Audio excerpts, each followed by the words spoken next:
సంఘానికి దేవుడు తోడై ఉన్నాడని అనిపించుకోవటం ఎంత భాగ్యం. ఒకరోజు భక్త సింగ్ గారు ఒక సంఘానికి వెళ్ళారంట.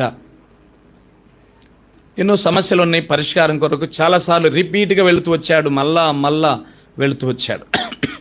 వెళ్ళినప్పుడు, లేదు బ్రదర్ ఈ విషయమే మేము ఆలోచించి చెప్తాం, లేదు బ్రదర్ ఈ విషయమే మేము ఆలోచించి చెప్తాం, మీరు తర్వాత రండి అని ఎన్నోసార్లు ఆయన్ని హెబ్రోన్కి రిటర్న్ పంపించేసినారు. అప్పుడు భక్త సింగ్ గారికి ఇసుగుబుట్టి అన్నాడంట, దిస్ ఈజ్ శాటన్ అసెంబ్లీ అన్నాడంట. ఇది సైతాను సంఘం, ఇది దేవుని సంఘము కాదు. ఎందుకన్నాడు? అక్కడ పరిశుద్ధత లేదు. అక్కడ ప్రభువుని ఆ సంఘములో ఒకవేళ ఏ బిడ్డలో కూడా, ఏ స్త్రీలో కూడా ఏమో చూడలేకపోయి ఉండొచ్చు. అప్పుడు ప్రభువు ఆయన నోటి నుంచి దిస్ ఈజ్ సాటన్ అసెంబ్లీ అని చెప్పినాడంట.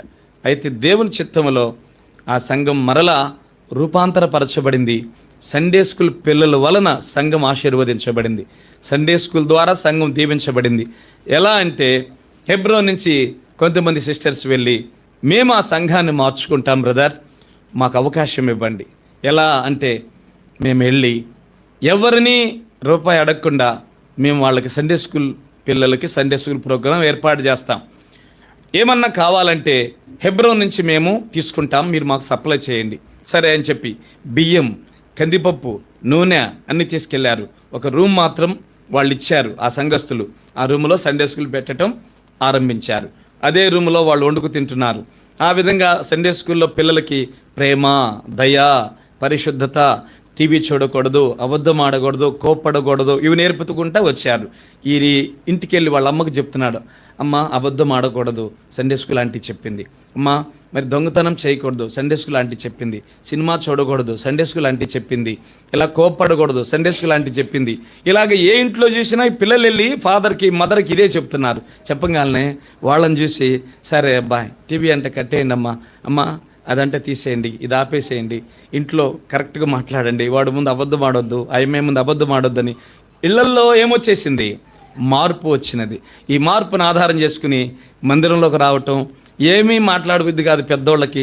ఆరాధన వర్తమానం వినడం, వర్షిప్ చేయటం, బల్ల వర్తమానం వినడం, సరి చేసుకుని యోగ్యంగా రొట్టె తీసుకోవటం. మాటలు లేవు. ఎవరి కాళ్ళు ఒక ముచ్చోళ్ళలాగా తయారైపోయినారు. ఏం మాట్లాడుకోవడం అర్థం కావటంలా. సంఘం మార్పు చెందింది. సంఘం తిరిగి దేవుడున్నాడు ఈ సంఘంలో అన్నట్లుగా వాళ్ళు నూతనం చేయబడ్డారు. ఎవరి ద్వారా జరిగింది? దేవుని దయ వలన సిస్టర్ పద్మావతి గారు, వారితో పాటు ఇంకా కొద్దిమంది సిస్టర్సు మరి ఈ కార్యక్రమం చేశారు. మొన్న మా మధ్యకి వీబీఎస్కి వచ్చినప్పుడు సిస్టర్ పద్మావతి ఆంటీ ఏం చేసిందో ఆ సంఘానికి జరిగిన మేలు వివరంగా చెప్పడం జరిగినది. ప్రభు యొక్క బిడ్డలారా, క్రైస్తవ జీవితానికి మనం అలాంటి అనుభూతిని సంపాదించుకోవాలి. ఈ మందిరానికి దేవుడు తోడై ఉన్నాడు, ఈ బిడ్డకి దేవుడు తోడై ఉన్నాడు, ఈ కుటుంబానికి దేవుడు తోడై ఉన్నాడు. అలా అనిపించుకోవడం ఎంత గొప్ప భాగ్యం అంటే, దేవుడు ఓర్వలేని పాపాన్ని నువ్వు కానీ నేను కానీ ఓర్వలేకుండా అట్టి పాపానికి మనం దూరమై పోవాలి. అలాగా చెయ్యగలిగినాడు దేవుడు. నిన్ను ఎడవడు, ఆ కుటుంబాన్ని ఎడవడు, మీ యొక్క సంఘాన్ని ఎడవడు, మనల్ని ఎడవడు, ఎడబాయడు. ఇది మొట్టమొదటిది. అలాగా పరిశుద్ధతను కాపాడుకుందాం. సెల్ ఫోన్ ప్రపంచాన్ని, తర్వాత ఇందులో ఒక మాట మీకు జ్ఞాపకం చేసుకోనండి, ప్రపంచాన్ని ఒక క్షణములో సైతాను మనకి ఈనాడు చూపిస్తుంది. సెల్ ఫోన్తో చాలా ప్రమాదం, చాలా ప్రమాదం. ఒకరోజు నిద్ర లేవగానే బైబిల్ ఉండేది మన చేతుల్లో. ఇప్పుడు నిద్ర లేవగానే కళ్ళు తెరవట్లేదు, కళ్ళు ఇంకా తెరవట్లా. ఏం చూస్తున్నాం?